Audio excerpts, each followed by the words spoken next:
Para más abundar en esto, perdón, disculpen lo cargoso, pero quiero mostrarles este detalle. Un grupo especialmente liderado por un mexicano, pero que no es el autor principal, y de la Clínica Mayo, Alberto Rubio Tapia es el mexicano y que tiene muchísima preponderancia en la investigación hoy en enfermedad celíaca, chico muy joven, de aquí, no, perdón, pertenecía al Instituto de la Nutrición, pero no es de DF. ¿Qué hicieron?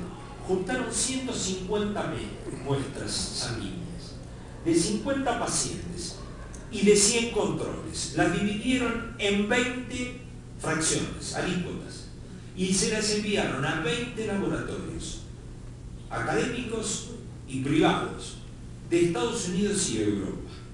La sensibilidad, cuando juntaron toda esa información de los laboratorios, varió entre el 69% y el 93%. Esto es muy importante.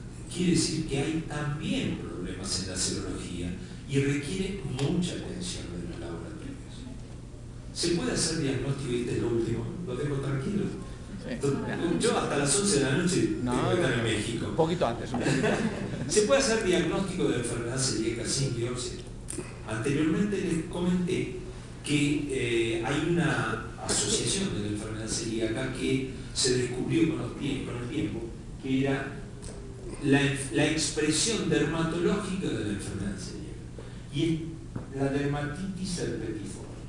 Estas imágenes ampollares o vesiculosas tremendamente pruriginosas, que antes de que se le encontrara tratamiento a este problema, llevaba a la muerte de muchos individuos por suicidio.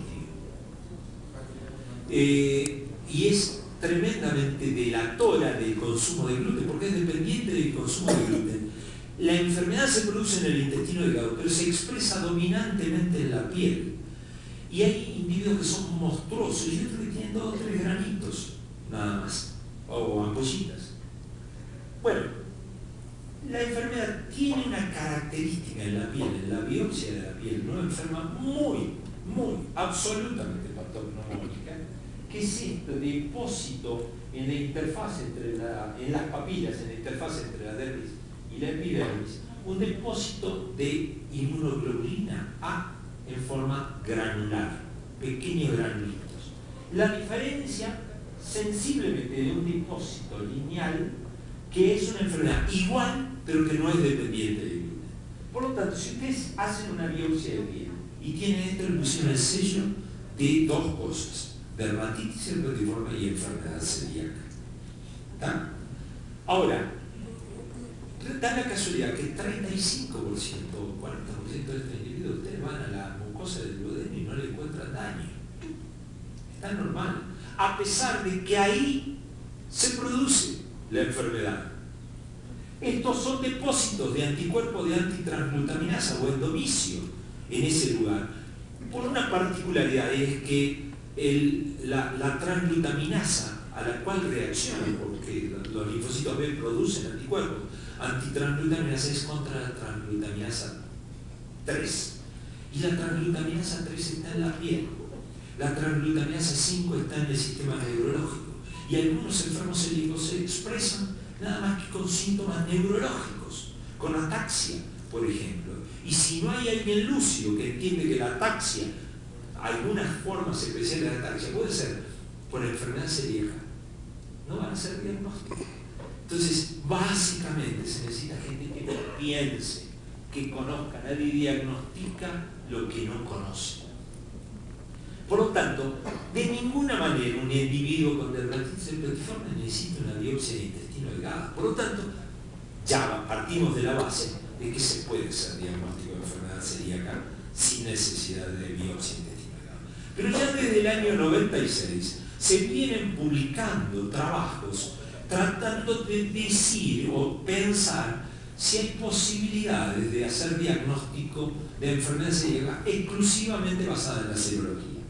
El trabajo que está aquí de Sugay, Emilia Sugay, no puede haber un laboratorio de investigación que no tenga una japonesa, o un grupo de trabajo que no tenga un chino. Bueno, nosotros hicimos un casting especial para localizarnos.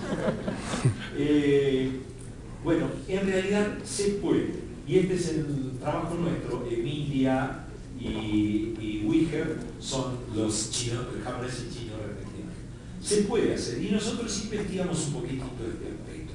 ¿Y dónde apuntamos? Nosotros, por ahí no es muy nítido la diapositiva, apuntamos, como le sabemos a cientos de individuos, le hicimos serología, y a todos ellos le hicimos biopsia.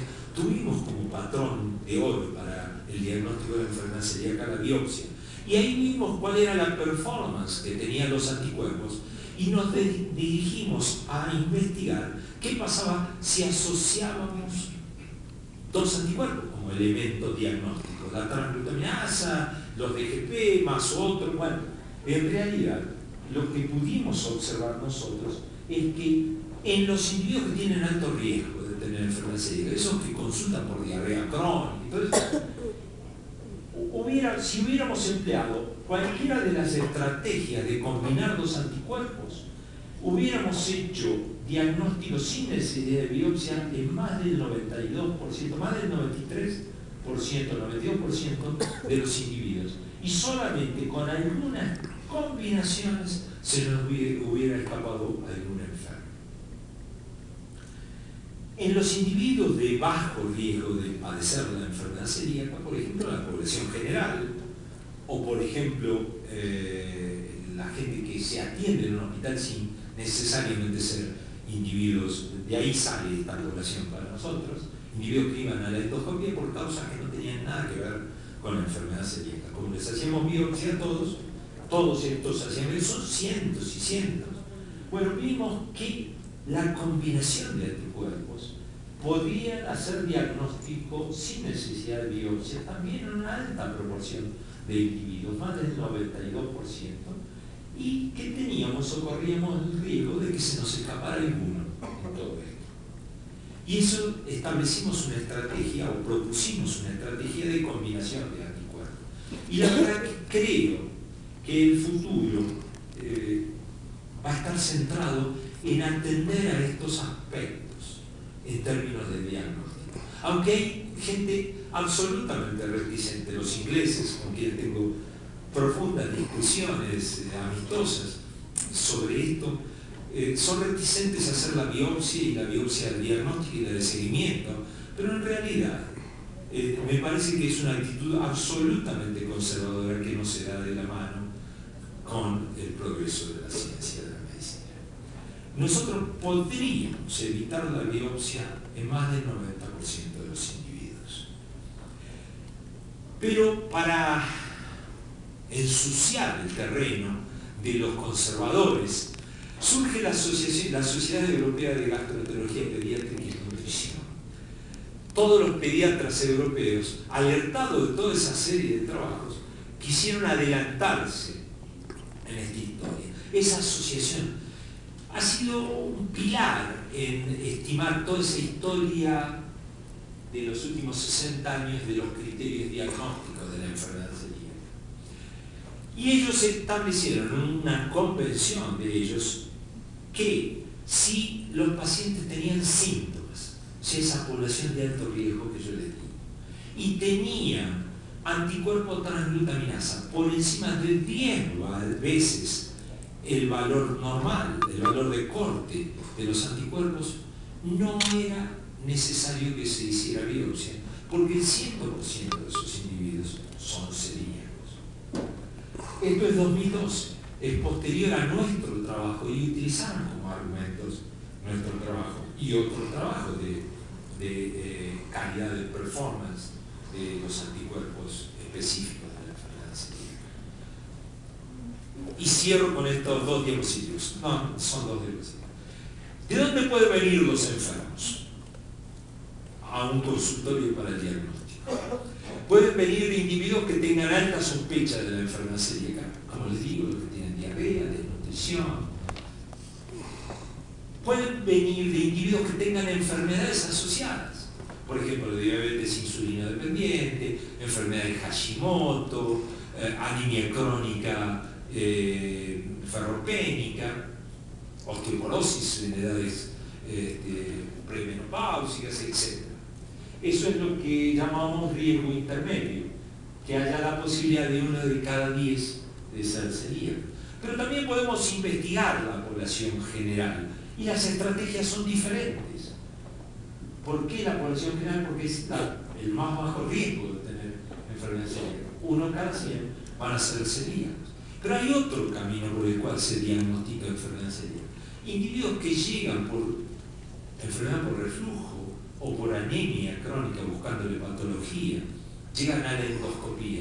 Y el endoscopista se ve con un argumento de mucha fuerza, y son alteraciones macroscópicas de la estructura de la mucosa de la segunda porción del duodeno, que son altamente sugestivas de atrofia, o sea, de daño, de enteropatía. Y está obligado a hacer biopsia. Ahora, de todos los celíacos, solamente el 50% de ellos van a tener signos endoscópicos. Pero cada vez que los gastroenterólogos se encuentren con esos signos, está obligado a tomar biopsias, porque es altísima, más del 98% de las posibilidades de que ese individuo tenga enfermedad celíaca. Y ahí, en todo esto, juega un rol extraordinariamente importante la serología, porque es confirmatorio de todo, o porque puede servir para pesquisar los individuos que vayan a ir a la ulterior endoscopía y toma de biopsia de intestino delgado. Esto es hoy el diagnóstico de la enfermedad celíaca. Hablamos de definiciones y aspectos clínicos que eran necesarios por una población heterogénea de la audiencia, de las razones por las cuales la enfermedad celíaca debe ser diagnosticada y debe ser tratada, de cómo fue el diagnóstico en los últimos 60 años, de cuáles son los procedimientos para diagnosticar la enfermedad, de cómo interviene la biopsia del intestino, el real valor de la serología específica y finalmente algo que es el futuro del diagnóstico de la enfermedad celíaca, de ver cuáles son los argumentos que justifican para que algunos de nosotros apoyemos el diagnóstico en una importante proporción de individuos sin necesidad de la biopsia. Pequeño anuncio final, para todos aquellos que les guste enfermedad celíaca, el 7 al 10 de octubre del 2014 se va a producir la Semana Panamericana de Enfermedades Digestivas en Argentina. Este es el Congreso Panamericano de Gastroenterología. Calculamos que va a haber alrededor de 5.000 personas. Y una de las sesiones, va a haber un curso especial, un simposio latinoamericano de la enfermedad celíaca que durará 2 días y donde va a haber gente muy importante exponiendo sobre la enfermedad celíaca. Así que a todos aquellos que estén interesados los invito. Muchísimas gracias.